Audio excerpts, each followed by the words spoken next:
Boa noite. Pra gente conversando aqui antes da sua entrevista, é até difícil arrumar algo para falar sobre esse jogo. Assim, apenas parabenizar mesmo a atuação perfeita do Flamengo. Eu queria a sua análise e o que você fala para os jogadores depois de um jogo com uma atuação como essa. Realmente foi um jogo fantástico, um jogo completíssimo em todos os sentidos, onde os jogadores estavam desfrutando dentro do campo. Foi uma vitória onde começou o jogo e fomos muito efetivos, e isso obviamente que nocauteou o adversário.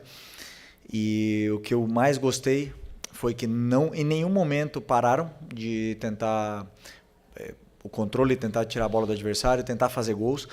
Em nenhum momento meus jogadores faltaram respeito com firulas, ninguém virou a cara, ninguém provocou nem nada, simplesmente olharam para o gol. E isso é o que mais me deixa orgulhoso sobre o jogo de hoje. Jogadores determinantes estão num grande momento, uma grande fase, e temos que aproveitar esse momento. Agora, pelo que me falaram ali, a maior vitória, né, da história do pontos corridos, então me deixa com motivo de muito orgulho. E o que demonstra foi que depois da grande vitória e os jogadores fizeram não um esforço físico, fizeram um esforço mental para sair do nível de euforia de ter eliminado o Inter lá em Porto Alegre, na casa deles, e fazer o jogo que fizemos. E esse esforço mental faz com que o time entrasse dessa forma, concentrado dentro do campo. Isso prova com que os jogadores eles querem muito ser campeões, querem muito estar brigando até o final. E esse é o caminho. Felipe, boa noite. Natália Brasil, Damas do Esporte. Como a colega falou, hoje a gente tem muito pouco para falar. Um jogo praticamente perfeito. Parabéns pela vitória. Mas eu queria saber de você de uma situação pontual que aconteceu extracampo, que foi a mudança do calendário, né, com o campeonato já correndo. Então, o Flamengo já se posicionou oficialmente, mas eu queria ouvir de você como você analisa essa mudança do calendário. Eu só discordo que você falou que temos pouco para falar. Eu acho que vocês têm muito para falar sobre o jogo de hoje. Não só quando vai mal que vocês têm muito para falar, né? É quando... Não, obrigado. O clube já se posicionou, e eu prefiro não opinar sobre o assunto, e o clube e a diretoria já se posicionaram sobre o assunto. Simplesmente ressaltar, jogadores com 4 dias de descanso voam, depois 3 em 3 dias não conseguem performar. Isso ainda não está demonstrado, vai ser demonstrado um dia e vai mudar. Eu tenho certeza absoluta que cientificamente demonstrarão que o jogador precisa de 4 dias para poder ter uma recuperação total. Não será esse ano.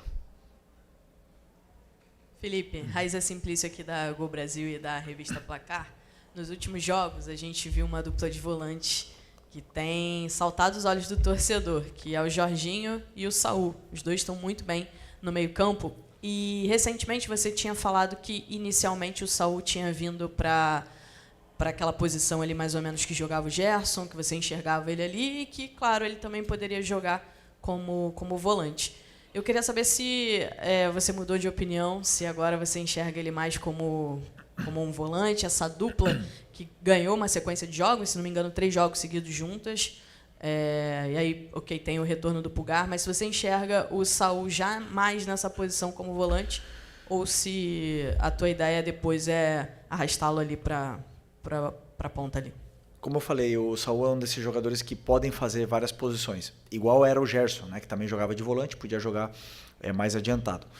As circunstâncias que aconteceram com lesões, com cartões e com a falta, né, de alguns jogadores, como a lesão do Eric, e o próprio Alan teve uma lesão, o Nico, me fez pensar em trazer ali também, principalmente pelo momento do Plata e do Luiz Araújo, onde estão cada vez melhor os dois. O Plata está num momento extraordinário também, e eu sei que o Saul tem muito mais para dar naquela posição mais adiantado, mas é verdade que deixou essa dupla de volantes que você citou, Saul e Jorginho, deixaram um bom sabor desde o primeiro jogo, e cada vez mais estão mais entrosados, porque eu acredito muito nessa relação, como eles se entendem dentro do campo, como eles se procuram, e eles estão se procurando cada vez mais, estão se entendendo, se complementando e fazendo as coberturas necessárias, tanto com bola como sem bola, é onde estão muito bem compenetrados e é isso. É mais concorrência e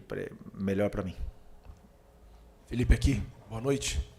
Hoje veio a nota artística, né, que você tanto fala. O Flamengo, 3 minutos de jogo, 2-0. E como você falou, em momento nenhum o time recuou, jogou com resultado o tempo todo ali, respeitando vitória. E até o Mister falava muito sobre isso. A melhor maneira de você respeitar o seu adversário é continuar jogando como se o jogo tivesse 0-0. Mas eu quero falar, sua equipe no Campeonato Brasileiro fez 49 gols, tomou 9 e tem 35 de saldo. Hoje o Palmeiras é o segundo colocado, tem 12 de saldo. Você tem mais de 20 gols de saldo do segundo colocado. Eu queria que você falasse desse conjunto que está virando o Flamengo nesse segundo semestre, nesse segundo turno, e do crescimento da equipe desde o jogo do Inter em casa para cá. No Beira-Rio, o time jogou melhor ali, e agora o segundo jogo também, e final de semana, enfim. Queria que você falasse desse crescimento no segundo turno. Obrigado. Bom, como eu falei na outra coletiva, quando chegam muitos jogadores novos e tem entradas, saídas, o grupo ele se transforma, né? O ambiente ele se renova. Muitas vezes existe um período onde parece que o grupo está encontrando nova alma ali. E esse momento passaram alguns jogos e o grupo está criando essa identidade. Eles estão cada vez mais amigos, dentro e fora do campo, estão se conhecendo cada vez mais, estão se adaptando à cidade, os jogadores novos, e os que já estão ajudando muito eles nesse processo de adaptação. Mas isso tudo também tem uma parte negativa, onde os jogadores precisam se encontrar, se adaptar dentro do campo, encontrar a sua melhor versão, dependendo do jogador que tem do lado. E aí teve esse momento de transição e a equipe se encontrou, essa identidade está se formando justo no momento mais importante da temporada, onde foi às oitavas da Libertadores, né? Então, junto com essa nova identidade, veio as vitórias e a confiança. Então agora o grupo está muito fortalecido com isso, mas como eles mesmos falaram dentro do vestiário, pés no chão, estamos muito longe de conquistar alguma coisa ainda. Temos muito pela frente e temos que continuar trabalhando. E pelo que eu sinto desse grupo, querem trabalhar mais e mais. Felipe aqui, Fernanda Pisotti, da Rádio Band News FM. Até um tempo atrás, eu até te questionei sobre o Flamengo cercar ali a área do adversário, começar os jogos com muita intensidade e não conseguir converter isso em gols. No jogo contra o Inter, o Flamengo faz 2 gols em 12 minutos. Hoje, o Flamengo faz 2 gols em 3 minutos e mantém o ritmo, mantém a pegada. Você disse na época que faltavam jogadores determinantes, né, para poder converter aquelas ações todas em gols. Hoje, você tem esses jogadores determinantes, a janela fecha dia 10. Você ainda pretende reforçar a equipe ou fechou agora o ciclo de contratações e esses jogadores determinantes de fato chegaram ao Flamengo? Obrigada. Bom, sobre contratações e saídas, eventuais saídas é assunto da diretoria, né? É o clube que monta o elenco para que eu possa tirar a máxima performance deles. Eu acredito que não deve haver mais entradas, mas sim possivelmente saídas nesse grupo, né? E vamos ver o que vai acontecer, mas eu não tenho nenhuma dúvida que está muito forte. Esse elenco está muito forte e, como eu falei na pergunta anterior, a chegada de novos jogadores cria essa concorrência interna e eleva muito o nível de jogadores até que não estavam num grande momento e estão crescendo junto, né? Isso é o melhor. Eu acho que a janela do Flamengo, eu tenho certeza que a janela que nós fizemos foi extraordinária. Foram contratações pontuais que identificávamos que necessitávamos melhorar e elevar ainda mais o nível. E a gente vê essa qualidade dentro do campo, né? Mas, respondendo a tua pergunta sobre os gols, hoje entrou no começo, mas o jogo tem 90 minutos, às vezes pode entrar no segundo tempo. O importante é que o time mantenha a consistência. Ser consistente no futebol é o mais importante. Boa noite, Felipe. Boa noite. Aqui, Sidão Marinho da Litoral News. Foi uma atuação conjunta, muito qualificada, mas individualmente também vários jogadores foram muito bem no campo. Queria falar sobre 2, o Samu Lino e o Pedro. Samu teve 2 gols, 3 assistências. O Pedro, 3 gols, 1 assistência. A importância de ter esses jogadores de nível de seleção brasileiro. O Samu, enfim, desencantando com gols marcados, assistências. E sobre o Pedro, se me permite, ele tinha a oportunidade de marcar um 4º gol. Ele já fez isso contra o Tolima, lá em 2022. Mostra também o espírito de grupo, ter passado aquela bola para o Bruno Henrique na hora da cobrança de pênalti. Obrigado. Sobre o Lino, acho que não vale o que pagamos nele. Acho que ele vale o dobro ou o triplo, na minha opinião. Jogador fantástico. E se você olhar o preço dos pontas determinantes no mercado, você vai ver que é outro patamar, né? E tem um jogador desse nível, que estava no Atlético de Madrid, foi titular do Mundial em alguns jogos. Escolher vir para o Flamengo, um privilégio muito grande tê-lo aqui. E que não importa os gols, hoje ele fez, claro que importa, né, para ele, mas eu falo, sabemos o que ele dá à equipe, o que ele pode oferecer para a equipe é muito importante, a chegada dele. Também para levar o nível, tanto do Cebolinha do Michael, que estão competindo por posição com ele. E do Pedro, como eu falei na outra coletiva, é um jogador que, dentro da área, é o jogador mais frio que eu já conheci, que eu já joguei junto. Ele tem muita calma na frente do goleiro, ele olha muito bem, é onde ele se sente confortável, ele parece que ele está brincando dentro da área, né? Então, tentar aproximar o máximo possível ele dentro da área, entendia que era um jogo para ele. Hoje, pelo contexto, e está num momento incrível, né? Nos últimos 3 jogos, acho que ele fez 6 gols, se eu não me engano. Mas o respeito que eles têm um pelo outro, ele e o Bruno, que o Bruno jogou na Libertadores, e passar a bola para o Bruno fazer o gol de pênalti mostra realmente que a força do grupo não é só palavras, senão em atitudes. Então, essas coisas que deixam o treinador orgulhoso. Oi, Felipe, aqui na tua frente, Sérgio Lobo. Parabéns a você por ser um comandante de uma equipe que hoje fez história aqui no Maracanã. Porque eram 22 anos, né, que foi 2003, que o recorde de gols no Campeonato de Pontos Corridos estava lá, que era o jogo do Goiás 7-0 no Juventude. E o Flamengo hoje bateu essa marca, repetindo um 8-0 também de 81, que foi um time de 81 com 5 gols do Nunes. Eu queria saber 2 coisas de você. Se você, como atleta, você tinha participado de um 8-0 ou até de mais, e como é que vai ser agora, essa semana que você vai ter, porque vai ter jogos da Copa do Brasil, o Flamengo não vai estar. O que você vai ter de ganho nesta semana para preparar o time contra o Grêmio? Afinamento, jogada ensaiada, bola parada, qual vai ser o teu ganho com essa semana, digamos, livre para o jogo de domingo aqui na parte da tarde? Sinceramente, não lembro de ter feito... 7, sim. 7 como jogador, né?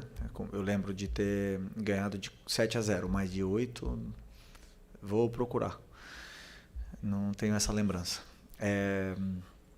Sobre o que a gente vai treinar durante a semana, corrigir coisas do jogo que devemos corrigir, treinar vários conceitos do modelo de jogo, afiançar ainda mais essa ideia, que eles já entenderam muito, está muito claro que os jogadores já assimilaram tudo que tem para assimilar, mas quando tem jogos consecutivos, esses comportamentos se perdem, então podemos treinar vários aspectos que não tem tempo para treinar durante uma sequência de jogos, como detalhes, só por um exemplo, treinar laterais, por exemplo, então isso numa semana cheia te permite fazer todo esse tipo de treino que entra também em outra fase do jogo. Então, eu como treinador gosto de ter semana cheia para poder trabalhar, porque eu sei que os jogadores assimilam mais e mais a ideia.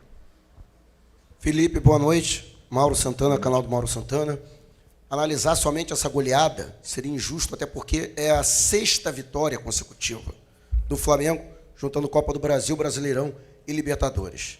Em apenas 2 delas, o Flamengo sofreu gol e foram impressionantes 17 gols a favor nesse intervalo.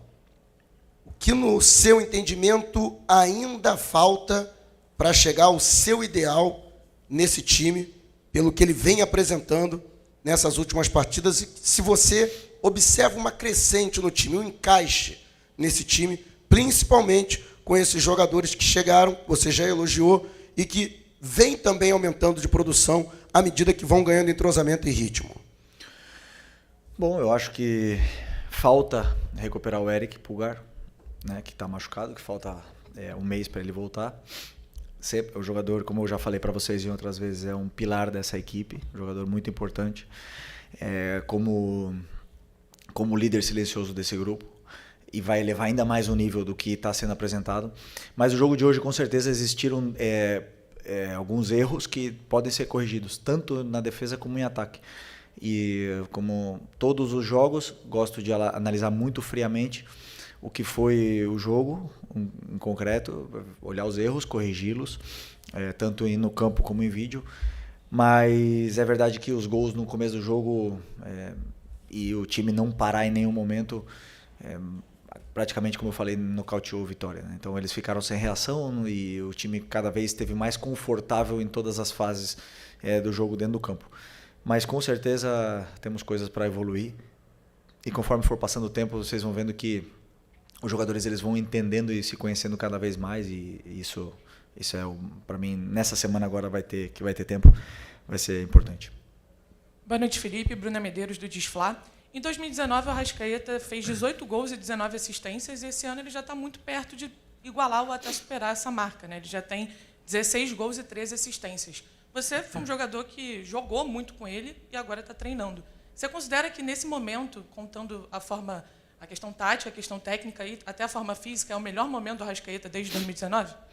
Uma pergunta para ele, qual é o melhor momento dele, mas que eu vi onde ele está mais letal, mais experiente, escolhendo melhor os momentos de correr e correndo na hora certa. Então ele está economizando energia e está sendo muito mais letal e determinante no que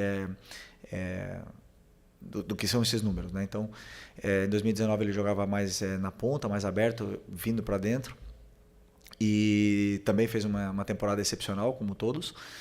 Mas eu sinto esse ano ele desfrutando muito e, como eu falei, com essa economia energética aí que está favorecendo muito o jogo dele e o da equipe. Felipe, Dani Boaventura, quando a gente olha para quem está do outro lado, a gente fica com a sensação de que o Flamengo poderia hoje ter reentrado em campo e sido competitivo da mesma maneira, ainda que poupasse alguns jogadores ou escolhesse dar minutagem a outros, dada a diferença das equipes. Quando sai a escalação, me passa primeiro a impressão do teu respeito ao adversário e um outro lado, que é você analisar quem está ali e entender a melhor estratégia. Eu queria saber quanto que a tua escalação de hoje tem a ver com ser Vitória, quanto que ela tem a ver com um calendário que vai te propiciar recuperar jogadores que talvez precisassem descansar se tivesse um outro jogo na quarta-feira. Do jogo do Inter para agora tivemos 5 dias, todos os jogadores estavam absolutamente recuperados. O Ayrton Lucas ia começar de titular o jogo, mas ele teve um problema pessoal familiar e acabou que não estava presente, né? Mas o jogo foi sempre... Todos os jogadores que entraram em campo hoje estavam, como eu falei, todos recuperados, e eu pensei unicamente nas melhores peças que eu tinha para poder, ou nas peças ideais para poder vencer o Vitória da melhor forma.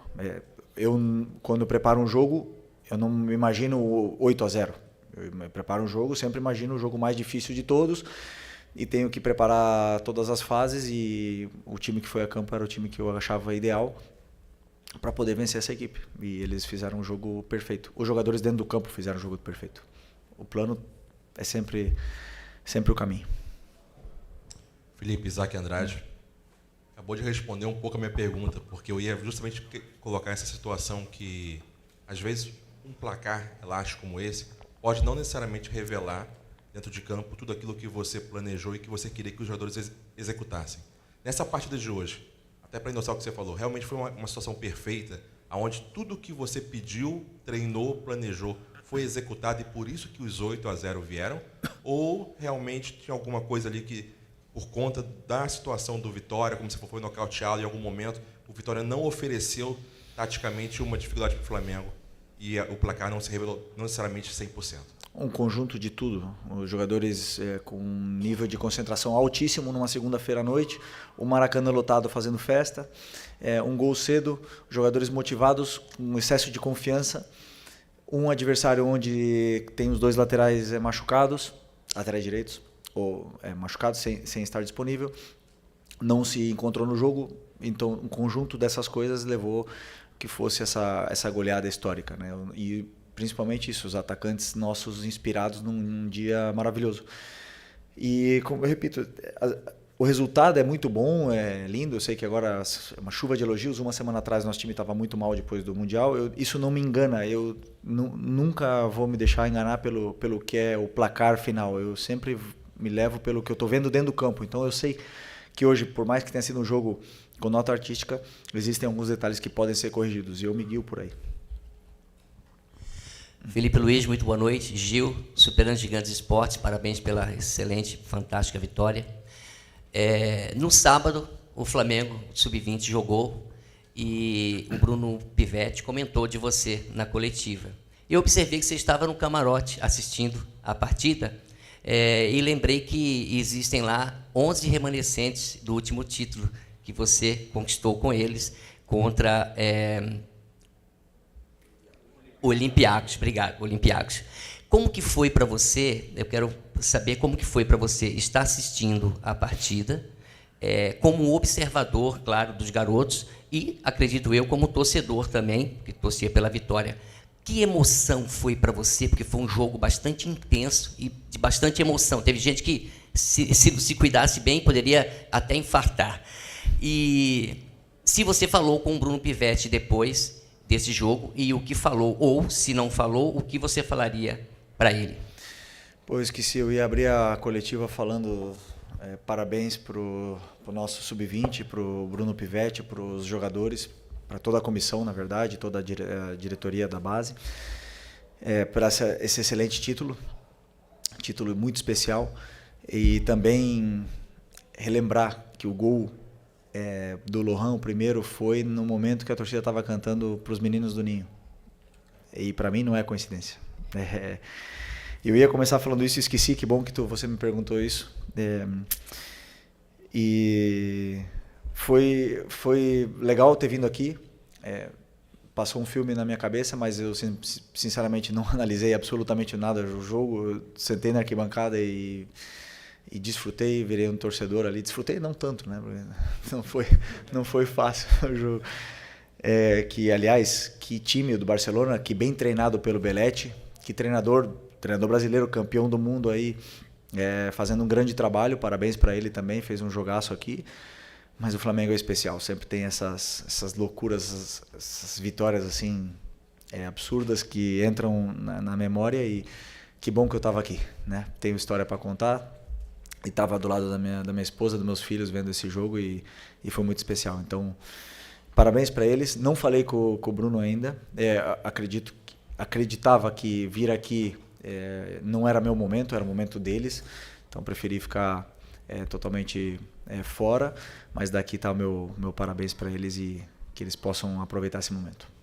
Felipe, boa noite. Boa noite. A gente não tem como deixar de falar, né, dessa situação do Pedro. Uma grande partida do Pedro, um gol com elástico, alegria. A gente percebe a alegria dele de jogar, é imparável. A gente até brincou, parece o Ibra brasileiro. A gente estava brincando ali, conversando lá em cima. E eu ia te perguntar isso. Você recuperou, de alguma forma, a alegria do Pedro de jogar. E está aí, né, como você fala, o campo fala, né?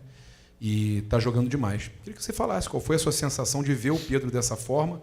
E queria aproveitar e emendar também, que eu percebo alguns detalhes naquelas imagens que o Flamengo divulga. A alegria de cada jogador, mesmo os que entram no decorrer do segundo tempo, em comemorar a vitória. E se isso para você já te diz muito, né, até por esses 46 pontos que superam os 45 dos mesmos 20 jogos em 2019. Bom, primeiro, o Pedro, não fui eu que recuperei ele. Para mim, ele se recuperou, ele que está num grande momento, ele está brilhando, está feliz, como você fala, a gente percebe o sorriso dele dentro do campo. E é um jogador muito diferente, é um jogador muito diferente, muito diferencial. E eu fico feliz que o grupo todo, abraça a causa, a causa de querer ser campeão, de remar junto, de comemorar os gols juntos, de saber que o mais importante é a equipe, né? E que o Pedro, por exemplo, não começou contra o Inter na Libertadores, mas entrou e melhorou a equipe. O Bruno não entrou hoje como titular, mas entrou e dá a vida como ele sempre faz e fez gol e foi muito importante também. Da Libertadores também. Então, esse tipo de comprometimento que os jogadores têm pelo escudo do Flamengo é o que faz a diferença. Não é fácil de conseguir, de alcançar isso, de que os jogadores deixem o ego de lado, mas é o único caminho, na minha opinião, para que esse grupo possa fazer história. E eles sabem, estamos muito longe ainda de fazer história, muito longe. Mas o que se vive no dia a dia é especial. E temos que continuar com essa mesma humildade, com os pés no chão, para a gente poder chegar onde a gente quer. Felipe, boa noite. Pablo Rua, voz do Ninho. Felipe, queria saber de você. Você praticamente repete a escalação do último jogo contra o Internacional, mudando somente o Pedro e o Bruno Henrique, né? A escalação de hoje é a mais próxima que você vê como time ideal para alguns jogos decisivos? Eu sei que você estuda jogo por jogo, mas a escalação de hoje é a mais próxima que você vê dos 11 titulares? O Ayrton Lucas ia ser titular hoje também. Então iam ser duas trocas em função do último jogo. Eu vou em função do que eu vejo no dia a dia, do que eu vejo nos treinos, no que eu vejo no momento do jogador, do que ele está apresentando tanto no treino como nos jogos, para poder me guiar. Hoje esse time está numa forma esplêndida, extraordinária, mas amanhã o futebol muda, é muito dinâmico e pode ser que algum jogador não esteja no mesmo nível e que existam trocas. Por isso, eu sei e eles também sabem que não tem ninguém com a vaga de titular assegurada nem no contrato nem comigo. Então tem que provar dia a dia e concorrer entre eles para poder entrar no time. Aqui é Felipe, boa noite, parabéns pela goleada. Marcos Martins do canal da QSRN. E observando a reação da torcida, né, a alegria, a euforia, não só pela vitória, e também como o Flamengo construiu a vitória, assim como também aconteceu no enfrentamento contra o Internacional. A torcida tem aquela confiança de um time que muito provavelmente será campeão com a manutenção desse futebol. Você comentou sobre como o time se reencontrou e entrou no processo de evolução. Você considera que esse seja o ápice da equipe, tecnicamente, taticamente, do que você espera para o coletivo do time? Bom, boa tua pergunta, porque já entra num ponto também que é importante. As expectativas. Se contra o Grêmio, daqui uma semana, a torcida vier esperando outros 8-0, aí vai acabar em vaia. Então é importante que a gente corte essa expectativa. Foi só um jogo, o time jogou muito bem, todo jogo tem um novo contexto, uma nova história, e eles têm que saber, o torcedor tem que saber que tem que vir no Maracanã, por favor, para apoiar a equipe, porque não vai ser fácil. Pode ter certeza que contra o Grêmio não vai ser fácil, mas se a festa for como hoje, e os jogadores estiverem num grande dia, pode ser um grande dia para todos, mas temos que sempre saber que o próximo jogo vai ser o mais difícil, porque as equipes estudam e preparam muito bem os jogos, e aliás, vai vir o Mano que já provou o difícil que é com o Fluminense aqui vencer. Então, vamos tirar essa expectativa da cabeça do torcedor já, né? Porque como eu falei, repito, estamos muito longe de conquistar alguma coisa ainda, faltam 18 jogos no Brasileiro, e temos que ter os pés no chão, que tem muito pela frente.